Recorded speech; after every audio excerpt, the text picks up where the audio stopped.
Is anybody scored? All right. Has anybody No, scored? I'm watching AEW. I'm watching AEW right now. Oh. I'll be honest with you. When you watch the show with no sound, like the strikes and like this stuff look very bad when there's no sound. You know. Right. All right. Let's go. Let me Commander and who and Jericho. There was like a 15-minute match. There was like a million kickouts and everything. So then Don Callis came in after. We'll talk about it tomorrow. All right. Did you watch SmackDown? Yeah. Monster numbers. Yeah, they had a sold-out crowd at Madison Square Garden. They pulled in, it says here, 2.375 million, 875 in the all-important 18 to 49 demo. Yeah, okay. Number one on cable. I don't know why it says that because SmackDown is on Fox, but number one on cable.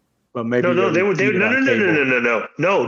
SmackDown was number one on TV for the week. Okay. Wow. That was They did monster numbers. They were over 3 million for the segment with Roman. Well, we're going to get into it. This segment is monster numbers. We're going to talk about that. Yeah. Okay, but let me just say this. That just shows you how if you stick something with long enough, the word will get out because they weren't doing just numbers at the beginning. Like when you and me were putting it over, remember? Bro, and let me tell you what they've done too. So I thought that you were mute for a minute. But when you and me were putting them over the first few months, okay, and they weren't getting these numbers. And I think little by little, people started to talk about it. It created a buzz, word of mouth. And now here we are 3 years and they popped that number.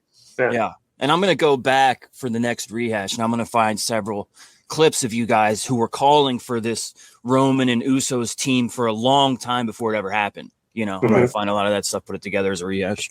All right. Yeah. And, but it just shows you, like, you know, and then plus two, the reason to the good number is because they have made it very easy on a weekly basis on this show that if you've missed shows or haven't been keeping up, they fill you in completely with everything that's going on. Right. Like they have like recently the past couple weeks, they've had excellent video packages of the Bloodline storyline to catch everybody up for this to lead into this show because they knew something big was going to happen, you know. So they did this like a 6-minute package. And the great thing is that even if you, like you say, even if you miss it the week before, you can catch up on it on the cold open. That's why we have cold opens too. That also, while you're looking at it, you remember because you don't remember everything for the week before, and you get reminded, like, wow, that was cool, and you're like pumped up. You want to see what comes next. You know what I'm saying? Right. Yeah. Yeah. And plus, too, at WWE, this is still AEW's biggest mistake. They do not make it easy if you have not been watching their show to watch the show and understand what's going on. And it's like they don't catch you up. The announcers don't really narrate a story, tell you what, you know. It's just they just. You also gotta, it's almost like you have to, almost like you have to be an interactive fan, right? And join chat groups to find out what's going on and watch the BTE and all other ancillary programming. But okay, that's your smart fan. How about your fan that doesn't want to be smart, that they want to, you know, watch it once every week because you enjoy it, but then you bring them all these characters that they don't even know where they are, who they are, why they're chanting their name, what type of history they have. That's your job. And I've said it a million times. Can you imagine if UFC, they brought in one of the greatest guys from Europe that nobody's heard of, and they gave you zero background on him? How could you be excited for that match? Perfect example, too, like we talk about WWE, bro, not everything on all their shows is good. No. Like there's a lot of dead content that we can't, like the girl stuff is very lame and stuff and thing. But it just shows you if you can hook people into storylines, this is how you grow the numbers. And this is a case study.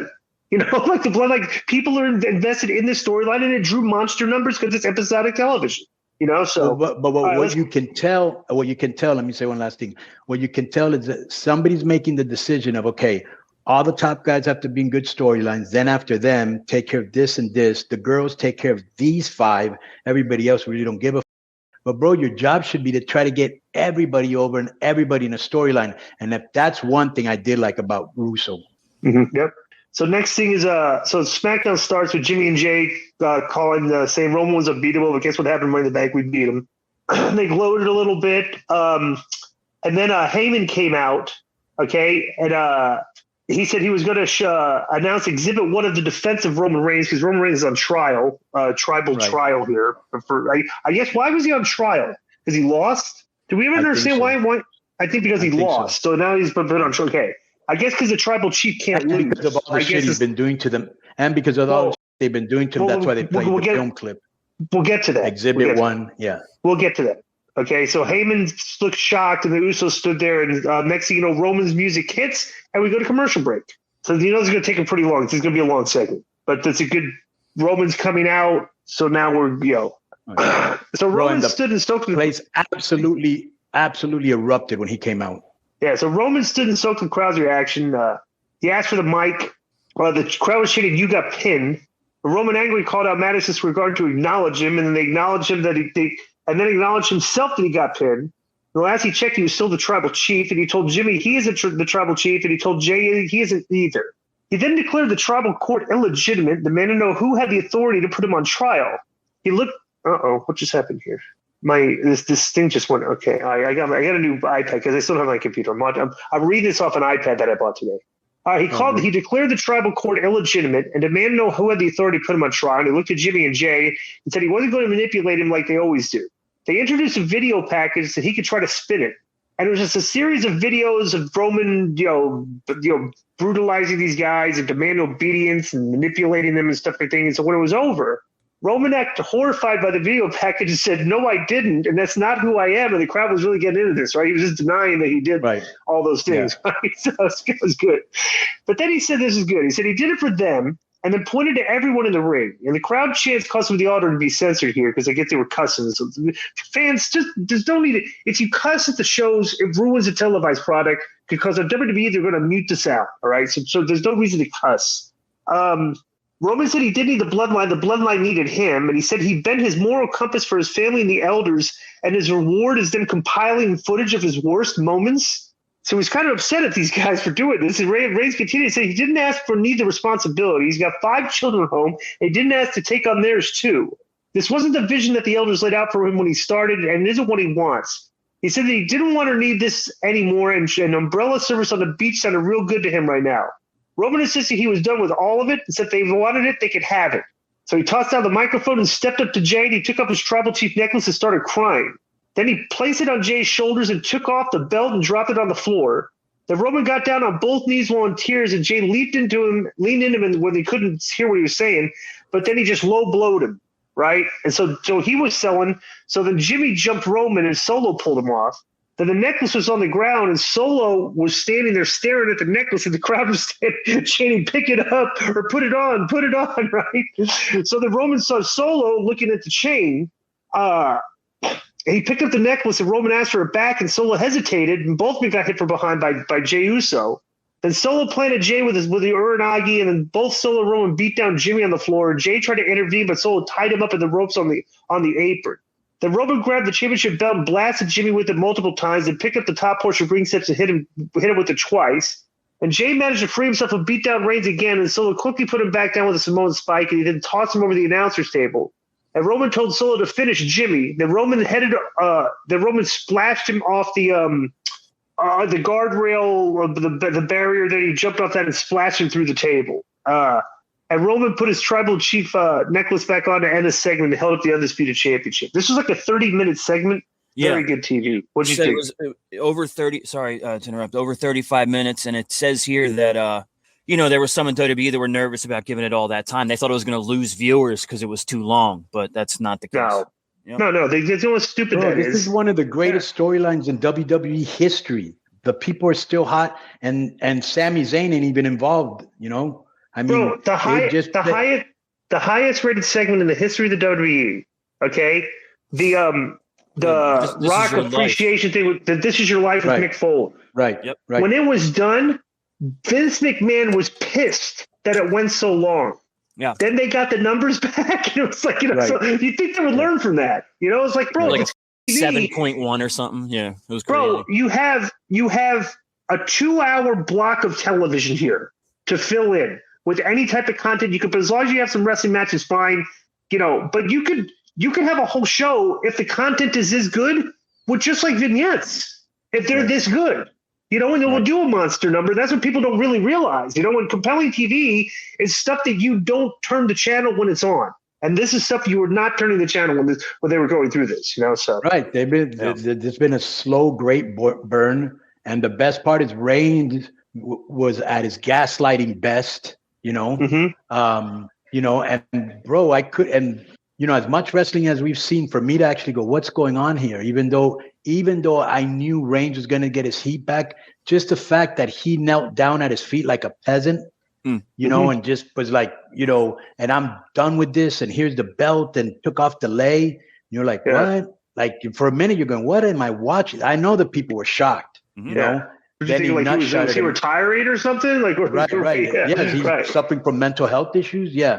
Right. So, and we see that a lot now, So, you've had enough. You don't want the hustle bustle anymore. You don't want the pressure being the head guy, So a lot of guys are going, oh yeah, I feel the same. So I just think that when you not shut somebody, instead of doing the uppercut, you should just kick them in the nuts. It looks way better. And if the guy sells it, it gets over better. But this was incredible, bro. This was incredible, from Solo picking up the thing and looking at it and hesitating, to Reigns, as like I said before, his gaslighting best, saying, you think I wanted to do that? After they played the video, that's not me, Right. And I don't, I'm done with it all. You want this, it's yours. All that was great emotional stuff. Paul Lee, bro, his facials were great when he said something like, nobody tells the wise man to turn off the mic or whatever, and Solo shut it on. Put his hand over the mic and then threw it out the ring. Remember? Right. Yeah. Mm-hmm. And Paulie's reaction, bro. This was it. Great stuff. Okay, so next, they showed. As we said before, 2.561 million for the whole show, but the second quarter hour, which covered half of this, went up over 3 million. So and it was good. I think it was Brandon Thurston said that's the highest rated quarter hour in so long. He's not even sure. So. Yeah. So next is they showed Jimmy Uso getting put in the ambulance with Jay and Toe, and they drive off. Then we got Sheamus and Austin Theory. Basically basically they started he was shown in the ambulance, and they were tending to him backstage, right? So then they start the match with Sheamus and Austin Theory, and they're just going back and forth. And Jimmy Uso was shown being put in an ambulance with Jay and Toe. The video recapped the previous segment. And they showed concerned wrestlers were showed as an ambulance pulled away.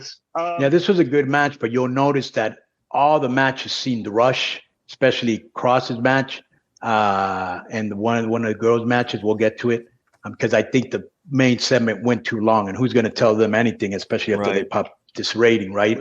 Right. So now we go back to the back, and Paul Heyman was Roman stared at his tribal chief necklace, and Paul Heyman told him that Jey Uso was back in the building looking for him. Said he wouldn't have to look long because his tribal chief would be in the ring. So it's a good. Bro, they do good little hooks here to make you okay. Roman's coming out, so now, don't change the channel during the commercial break. Paul who? Paul Heyman. Oh, yeah, you sounded like you said Heyman. You said Paul Herman or something a couple times, yeah. Oh, Paul Heyman. Great. Oh, I think he had some gummies. Paul Herman. Okay. So Roman was in the ring with Solo and Paul Heyman, and he demanded that MSG and all of New York acknowledge him. And the Usos music hit, and Jay headed the ring through the crowd, and dove onto Solo and tossed him into the ring post, and stared down Roman and grabbed a chair. He hit Roman in the chair with the chair in the back. Solo jumped in and he hit him with the chair like 8 or 10 times before he could roll out of the ring. Then Jerry grabbed the Universal title off the ground and grabbed a microphone, and Roman yelled him to put it down, and Jay angrily yelled that he had taken Jimmy from him, and now he was looking at the judge, jury, and executioner of the trial of Roman Reigns. Jay said it was trial by combat right now. He said he didn't care about brothers or wise men. He wanted to take him down one-on-one. He told Roman that he better accept his challenge because he's going to whoop one more time. The Roman snarled, and Jay recovered in the ring as the show came to an end. Good show. What'd you think of this? Yeah, very good ending, very good show. It's mostly all about the bloodline and maybe a little bit Edge and Waller, but this is all about the bloodline. I mean, the storytelling is masterful, everything, the acting, everything. So, and plus two, this you got to say this. But Russo always would talk about stuff like this. Like if you have good content, good interviews, good stuff, you don't need a lot of wrestling on the show. There was only 28 minutes of wrestling on this show. The three matches and one was short, and the show did great numbers. Because you're progressing storylines and making it to where matches are going to mean more when they finally wrestle and stuff. And it's like, but like I said, it's kind of weird that there's a philosophy that you have to put like a lot like these long matches on TV these days. You know, and it's like, bro, there's all these hours of TV each week. It's like, we're kind of tired of the long matches. Like, they should cut these things in half and continue with the acting content, you know, because that's what's drawing the numbers. So I don't know. I thought this was a good show. Well, whether people agree with you or not, the numbers just proved what we've been saying. Yeah, exactly. All right, Yo, what up? This is Konnan, and I host Keeping It 100, my co-host, Disco Inferno, unfortunately. Well, I'd say you're my co-host. Listen, every Thursday here on Spreaker, we talk pro wrestling, sports, movies, music, TV, pop culture, and some politics. It's everything the rest of the pro wrestling podcasts are not. Tune in to hear myself, the superior one, educate and inform. Tune in to hear me bury Disco. That's very disrespectful. Join us every Thursday on Spreaker and keep it 100. Boom!